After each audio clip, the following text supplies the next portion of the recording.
寿命还是会剩下多少，那个谁都不好说。所以在死亡面前，任何一个人都一样，就是你年轻也一样，年老也一样。主要是我们就是要珍惜自己时间有自由的时候，自己比较有一定的空间跟空闲的时候，那就不能忘记我们要做那个修行跟做善事的事情，这个才是最重要的。所以我们自从一开始安排有我们这个每个月的慈悲利众的法会，到今天来说的话，也是已经是很多次了，一年有12次的慈悲利众。那么在这样大家就是经常来参加慈悲利众法会的这些到现场参加的这些师兄们也好，然后没有到现场，有些可能人就是从来没有到过慈悲利众法会的现场，这些所有的师兄们来说的话一样的，就是累积的情况下已经是做到了很多的功德。对于我们一个佛教的团体，台湾祖亲大圆满佛学会的这个安排跟我们的怎么说呢，举行这些佛法活动这些方面来说的话，也是，当然就是工作人员跟义工们都从实际的实践上来说的话，就也比较辛苦，但也是功德也是更大的。但这些的辛苦，我们为什么说功德更大呢？因为我们的安排以这些活动，所以呢，就是更多的人可以在轻松的做到很多的功德。如果根本就不存在一个台湾祖亲佛学会这样的一个名称的情况下，那不要说慈悲利众，任何一个这些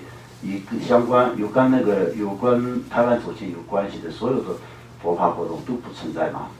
所以同样的，我们一开始成立到现在，一直不断的有做很多的这些活动，都是非常的殊胜，而且是也立了无量无数的，世界上有很多宗教，但是很多宗教当中来说的话，就是真正的自己可以去学习，真正的去学习，真正的去修持的情况下，那佛法才是最殊胜的，而且是佛法给人类的这种怎么说呢，感觉是完全不一样的。在西方很多地方，那就像美国那些地方，经济方面就不用特别担心了。不要说是其他人，连一天到晚什么事情都不想做的，整天都在公园里面就是睡觉的那些人，他们也是有按时间可以去洗澡的地方，也可以去吃饭的地方。那国家会有补助说你就可以这些人，但也是不会饿死的。就这样很多的这种国家里面，他们也是有他们自己的宗教啊。那这种条件这么好的地方，那有些人条件已经非常好了，然后就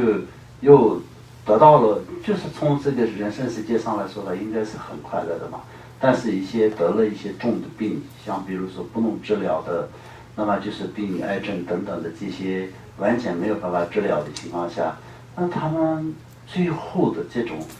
做法也是完全不同啊。最后也是一样的，就是不愿意走，也很痛苦，然后就做各种各样的办法，要度过这个日子。自己也知道了自己没有剩下多长时间的时候，到最后的这个事情做的时候，那么对于一个藏族人，就是不是说是藏族人的特色，就是有学佛的一个人来说的，那会就知道那就可以这样就好了，圆满了，这个就刚好就是已经知道了，差不多半年或者差不多1年。很好，那个中间做好的全部做好，就开开心心的，就没有什么遗憾，就是没有什么说再放不下的，没有什么的这些。那就是这些外国的那些人，虽然有宗教信仰，但也是不是佛教，所以就到了真正的那种生死的这种关键的时候，就很痛苦了。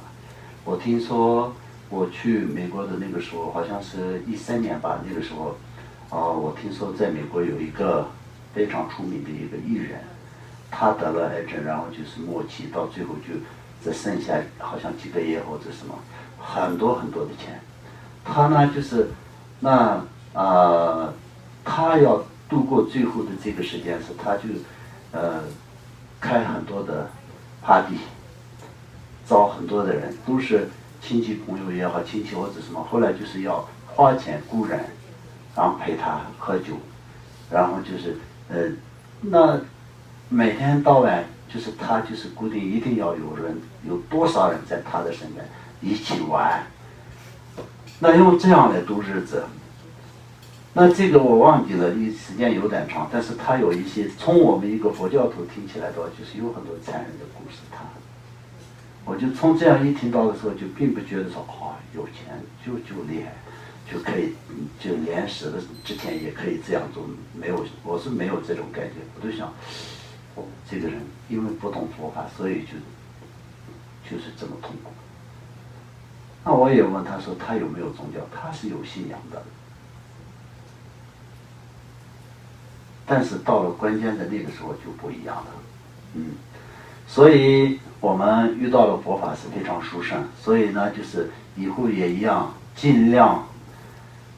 参与这些活动，就是佛法的活动，尽量的去做，这一生当中的能做的一切善都必须得要做，能断的一切恶也是必须得要断，言断一切恶，言修一切善，对吧？这个是非常重要的。